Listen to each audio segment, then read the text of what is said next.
Hundreds of billions of your tax dollars are awarded by the federal government to contractors each year, but lawmakers say a shocking lack of oversight has resulted in abuses that have gone unchecked for too long. Tonight, our investigation exposes one local businessman accused of allegedly taking hundreds of thousands of dollars from small businesses across the country.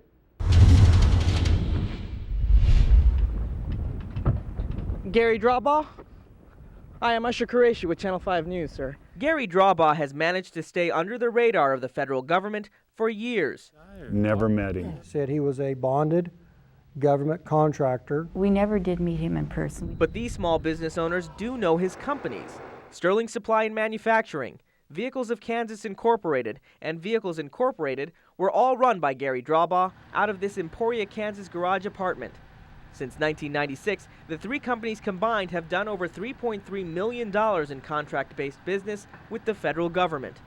And while the government has continued to do business with him, there are plenty of small business owners who say they will never work with him again.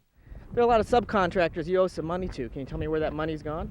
Get out of here. This is our Baker Model 777 disc. Bob Baker is founder and former president of Baker Manufacturing, an Alva, Oklahoma-based farm equipment manufacturer. I'll give you my disgusted look. He says when he was approached by middleman Gary Drawbaugh to supply a piece of farm equipment like this to the U.S. Fish and Wildlife Department in New Mexico, he had no reason to doubt it would be a solid transaction. After all, Sterling Supply, Drawbaugh's company, was on the list of approved government contractors. I gave the specifications of what he needed to fill this order for the government. And we gave him a price. That price was $24,471. Drawbaugh purchased the equipment from Baker, had it delivered to the U.S. Fish and Wildlife, and in turn was to pay Baker after the government paid him. And I called Gary and I said, have you been paid by the government to pay us? And he said, no, the government has not paid him. But according to Fish and Wildlife, Drawbaugh was paid, meaning he left Bob Baker holding a worthless $24,000 purchase order. I was shocked. You know, the guy represented himself as a bonded buyer for the government. And I always thought that, the government only dealt with people that were legitimate. This is a Sparky that we're building. Marvin Kaptein and his wife Kathy run MK Industries out of Rock Valley, Iowa. We've been in business for about 28 years, me and my wife. But in their 28 years of business, they say they'd never encountered anyone like Gary Drawbaugh. He's just a crook. And I think he deserves jail. The Kapteins entered into a $100,000 agreement with Drawbaugh to provide bins to hold feed for wild animals on behalf of the USDA. But in the end, Drawbaugh left the Kapteins with a $30,000 hole in their pockets. He's been doing this for like 10 years. I mean, from hay farmers to all kinds of different contractors. There's a lot of contractors out there that never did get paid. Contractors like Neil Sorensen out of Spring City, Utah, who sold 150 tons of hay to the government for $16,000 through Gary Drawbaugh. To this date, Sorensen hasn't been paid the remaining $11,000 he's owed. He's promised to pay and promised to pay. It'll be there the end of the week. It'll be there the first of the week, and never seen no money. And when subcontractors like Neil go to the government for payment, often the response has been the same. We were dealing with a person that we paid and the hay was delivered. It's really a problem between the subcontractor and the person that we contracted with. I mean, he continues to lie to these people, continues to cheat small business. The government's aware of it, and they're not going to do anything about it.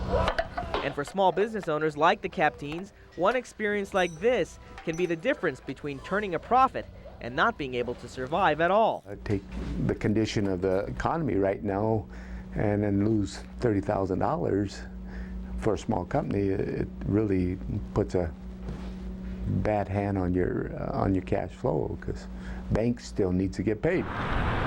We uncovered at least 20 lawsuits, resulting in $256,000 in judgments awarded to subcontractors who filed suit against Drawbaugh for non-payment. It didn't do him any good. Gary doesn't pay. He has a zero net worth. He doesn't pay. So how has Gary Drawbaugh stayed under the radar for so long? In the mid-90s, he became a cog in the machine of government contracts, a massive bureaucracy that some have called the fourth branch of the government. During the Bush administration, spending on federal contracts exploded from $207 billion in 2000 to $465 billion in fiscal year 2007. The government is just getting so sloppy with their procurements and their purchasing, and nobody cares. And frankly, a lot of it is being done fraudulently, with abuse.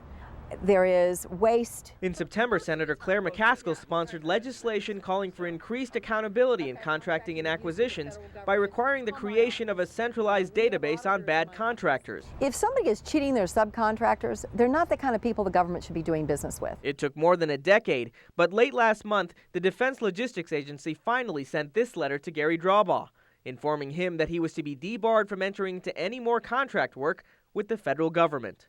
You realize you've been added to the government's excluded parties list now? That's fine. Get out of here. Where's all the money, sir? Both sides of the story. Yeah, well, where's the money, sir? 28 years that we've been in business, we've never had a bad check, we've never had a bad account, except this one. And boy, we got our eyes open.